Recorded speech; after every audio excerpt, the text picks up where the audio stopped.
For most of my childhood, we lived in a leafy village just outside the town centre.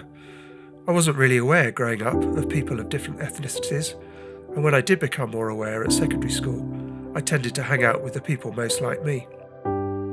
I grew up in a very white British area up north where there was very little diversity. I remember a girl joining our middle school who was from the Middle East. I remember noticing she had different coloured skin to me, and the fact that she wore a headscarf was very unusual for where we lived.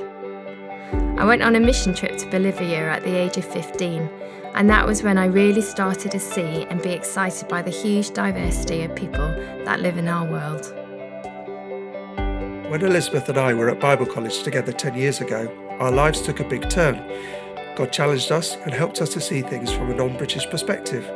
He gave us a heart for crossing cultural barriers, and he led us to serve in Pakistan. In Pakistan, we were certainly aware that we were different, but actually I found making friends there was quite easy.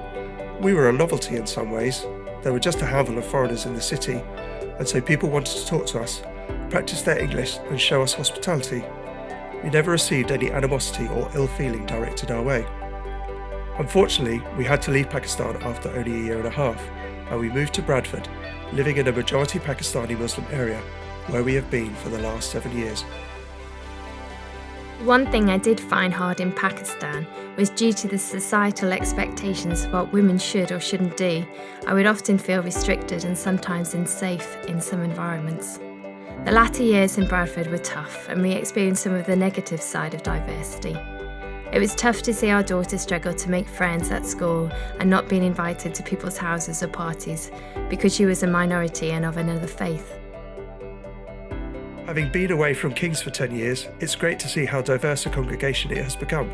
It's very different to when we left, in a good way. There are far more people from different backgrounds, cultures and nations, much more what the church should be in such a multicultural town. I've learnt that God is a God of diversity. He's not white British, and he doesn't want to see the worldwide church function in one set way, my way. I've come to appreciate that I get to see different aspects of who God is when I walk alongside and learn from people who see God through a different cultural lens than I do. Our dream for Kings would be to see more people from Muslim backgrounds, Hindu backgrounds, all sorts of other backgrounds, ethnicities and nations coming into the church, and to see more leaders being grown in the church from different ethnic backgrounds. Everyone is invited.